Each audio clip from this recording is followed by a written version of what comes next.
What is your favorite Iron Sheik story? Because you've got that gimmick battle royal. You've got when he got put in the Hall of Fame when he wouldn't stop talking, Oh and he yeah, kept going and kept yeah. going. But what is one of your favorite Iron Sheik stories? That's probably one of my favorites. Is when he went stopped talking at his ceremony for the induction into the Hall of Fame. But I guess uh,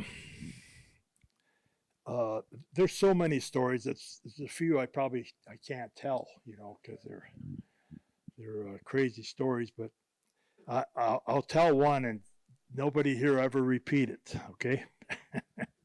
We were doing a thing with Bill Apter one time, and signing, and he said, "Do you guys mind coming next door? I got a table set up, and we're going to do just like we're doing right now, question and answer, Q&A. I'm going to ask you guys questions, and the fans are going to ask you questions." I said, "Okay." So there's Tito Santana and myself, and Iron Sheik, and a couple other the wrestlers. There's about 8 of us all together. And so someone asked me a question, and the Sheiky's kind of like falling asleep at the table. And so someone asked me a question: what was it like to have Kurt Angle in professional wrestling? And I said, "Well, I think it's a great honor to have someone that won the Olympic medal, gold medal, in our profession, in our business. It just makes us look even bigger and better." And I said, "Same as the Iron Sheik over here." And when he heard his name, he kind of perked up. And I said, "The Sheik has a medal from the Olympics." And he goes, "Yeah, yes, I have medal. Jabroni." And he's yelling at his manager in the back of the room, "Jabroni, bring the bag, bring the bag." So he brings up this bag, and it's like a bank bag. It's got a zipper on it. It's got all of his stuff in there, and his medals are in there. So he wants to show everybody his medals. So the manager's not doing it right, and he say, "Give me that bag, you jabroni." And so he starts unzipping the bag, and he sees the ribbon of the medals, and he's getting frustrated. So he gives it a big yank, and when he gives it a big yank and the medals come out, so do about 3 or 4 joints flying through the air, bouncing all over the table and on the floor, and he doesn't skip a beat. He's like, "Here's the medals, and here's that." And he's talking about his medals and this and that, and I'm looking at Tito Santana, and I'm laughing, and Tito's laughing, and I see a joint on the floor. I said, "Tito, grab that joint. We'll go up and smoke it later." And he said, "Yeah, we ought to do that." So we go back to hearing the Sheik, and finally he goes, and Eddie, oh, this the Sheik medicine. He said that the Sheik's medicine got bad back, got the bad neck, got the bad arm. It's the Sheik's medicine, and if anybody want to come, bring the Sheik more medicine. I'm in room 203. I fell off my chair, fell off the chair. But he was quite the character. Yeah. You ended up getting put in the Hall of Fame the first time they brought it back in 2004. You'd been through a lot of stuff. Did it mean a lot to you when they put you in the Hall of Fame? Well, it really meant a lot because I was voted unanimously, and I was still actually in the business. I was still wrestling, and that was really quite an honor that I was voted in unanimously. We were having a production meeting in somewhere in Cleveland, and I had to go get something. And when I left, the meeting was over. They're all leaving the meeting, and everybody's coming up, "Congrats, congrats, congrats." And Gerald Briscoe came up to me and grabbed my hand and patted me on the back. He said, "Congratulations." I said, "For what?" "I found the eraser I was trying to find." And he says, "No, they just voted you into the Hall of Fame, 2004 Hall of Fame." "They did?" "Yeah." He said, "Unanimously." Yeah. And I said, "Well, how'd that happen?" He said, "Well, Vince said, 'Oh, we're going to have a Hall of Fame this year. and we need to have somebody, voted in.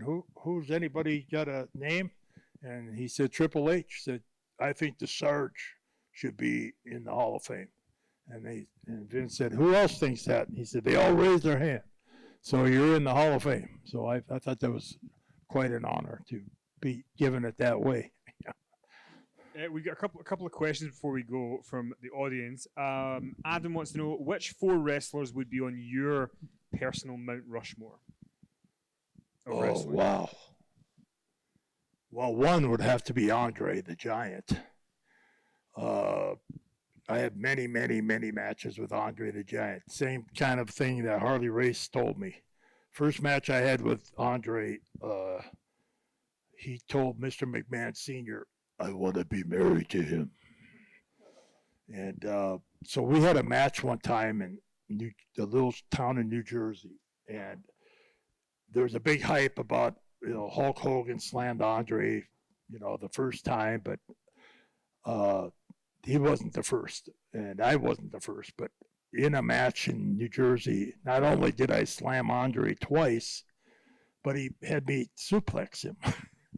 And after the suplex, and I couldn't hold him because of his weight, and we kind of collapsed in the ring, Mr. McMahon Sr. came right up to ringside and said, Andre, that's enough of that. That's enough of that. You're going to get hurt. And so I would never have slammed Andre or suplexed him unless he wanted me to. But so Andre would have to be, of course, in the Hall of Fame, or the Mount Rushmore. Wow, that's a tough one. I guess I'd have to say Harley Race. Harley Race was, to me, one of the ultimate champions. Gosh, that's a tough question. There's so many that should be there. Probably a Barry Windham. Barry wasn't given a lot of credit for his ability, but he was probably one of the greatest hero wrestlers I ever wrestled. He was amazing in the ring, could do anything, and he just got kind of cut short because of his injuries. And wow, one more. One more. Jeez. You can't put yourself on it. Could I be in there? I can't be in there. Maybe. Who do you all think? Is there? Throw out some names and I'll. Stone Cold's a good one. The Rock. Bray Wyatt. Who? Bruno. Bruno, definitely. I liked Bruno. Undertaker. Yeah. So we've got a Mount Rushmore of 12 people at this point. 2 more questions. So this is a good one. Who was the biggest prima donna you ever worked with and why? I think I already filled that one, but prima donnas. Well, Shawn Michaels probably the biggest, but then he straightened his life out. Why was he such a prima donna? What was it about him? He just was a troubled kid. He was so talented, and he just was a tough one to handle. And he just didn't go by the way it should be. He always wanted to do it his way, and he always thought his way was the best. But he himself will even tell you that he was messed up, but there's not really too many that I would call a prima donna. I mean, if you're good, you're good. You just don't have to broadcast it. That's all. Can you give us a good Ric Flair story? Oh yeah, I grew up with Ric Flair. We were childhood friends. We played Little League baseball together. We played hockey and some Pop Warner football games. We played high school against each other, wrestling and football. And so I know Ric Flair very, very, very well. That's another one of those stories that I don't know, especially since we're recording this. Rick was just, I guess that it's kind of out of wrestling, but Rick and Ken Patera were the good friends, and they worked out together. And at that time, Ken had just gotten out of the Olympics, and he was probably about 350 pounds. And Rick was living with him and working out with him. And Rick got to be about 350, 400 pounds. He was just huge, huge. He looked like the Pillsbury Doughboy without the hat on. And he could only wear sweats because he couldn't get into anything else. And so I had a softball team when I was first breaking into professional wrestling. And before I became a professional wrestler, I was going through the camp. And so I got to know Rick and Ken. And so I said, I'm short a couple of players. Are you guys in town? And they said, yeah, come on. I said, come on down Saturday, and we'll put you on the team. So they came down, and they pulled up in a Corvette. And I don't know how they got into the Corvette, the two of them together, or somebody must have slammed the doors to let them get in there. But so they got out of the Corvette and came over, and it was time for the game to start. I had, back then they had 10 players on a team. It's a slow pitch softball. And so I had 10 guys. So Rick was the 11th guy. So finally we were ahead quite a bit. So I said, Rick, why don't you go in and be the catcher? Because I knew he couldn't run too well. So he was the catcher. Then it was time for us to go at bat, and Rick got up to bat. And so they had fences, and the first pitch that they threw to Rick, he swung and missed it. We're talking about slow pitch, where the ball goes up in the air real slow, and you just have to wait for it to hit it. So when he swung and missed the first one, the outfielders moved in. And so then the next pitch came, and he swung, and he missed that one too. And the outfielders came even further. They figured he can't even hit the ball, so why should they be out so far? So the third pitch came, and he let it go by. So I called timeout. I said, Rick, don't be nervous. Don't worry about it. Just keep your eye on the ball. Don't look at the pitcher. Just look at the ball when it leaves his hand. He said, okay, sir, okay. So ball goes up in the air, and whack. He hit that ball so hard it hurt my ears off the bat. And it went over the outfielders' heads, and they're running like crazy to get to the ball. And Rick's running to first base. And they relayed the ball back in and throw it to first base and get him out before he got to first base. And so he said, he came over, and I said, Rick, I don't know what to tell you. If you don't hit the ball over the fence, I don't really have a whole lot of need for you. Because if you got thrown out at first base and you hit the ball over their head, unless they walk you, I don't know what else I can do. But that's a story I'll always remember about Ric Flair. Yeah. Well, last question is, what is your most favorite match of your career and why? Boy, I've had a lot of good ones. I'd have to say because it was the only one of its kind. Well, I have had a couple. Only one of its kind, but the alley fight, I guess, with Pat Patterson would probably be one of my all-time favorites because he and I had this feud going, and Vince McMahon Sr. was still the owner of the company. And we kept knocking the referee out or knocking him down or getting disqualified, getting counted out, and never having a legitimate 1, 2, 3 or anything like that.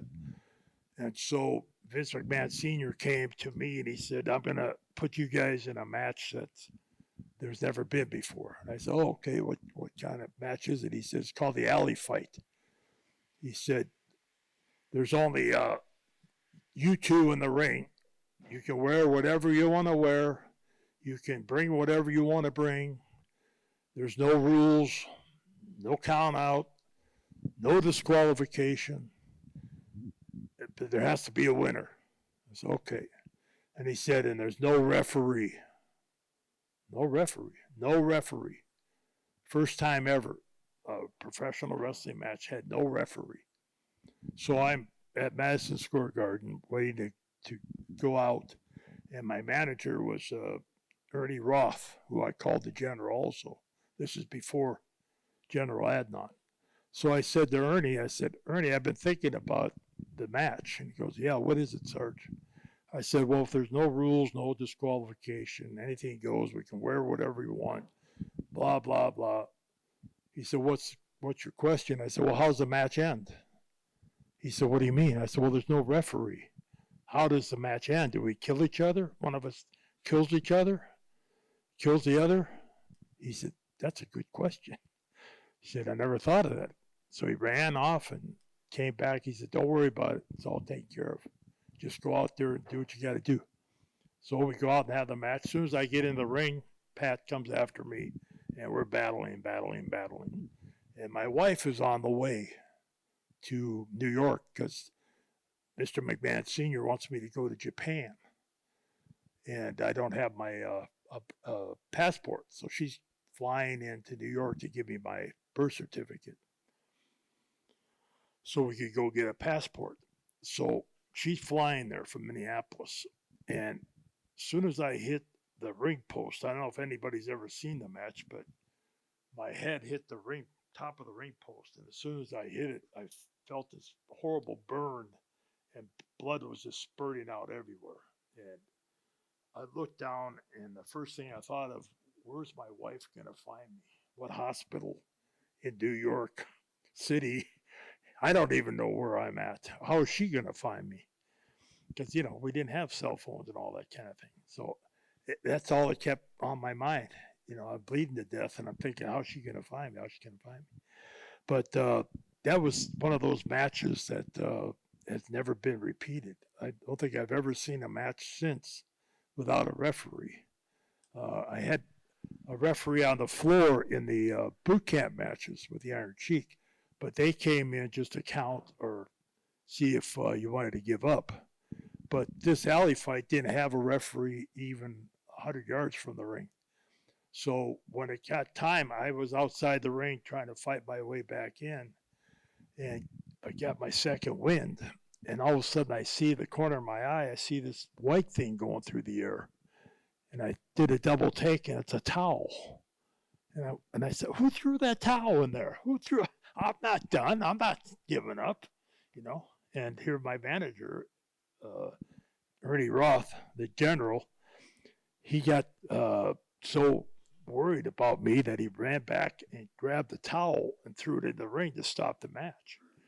And I was so mad.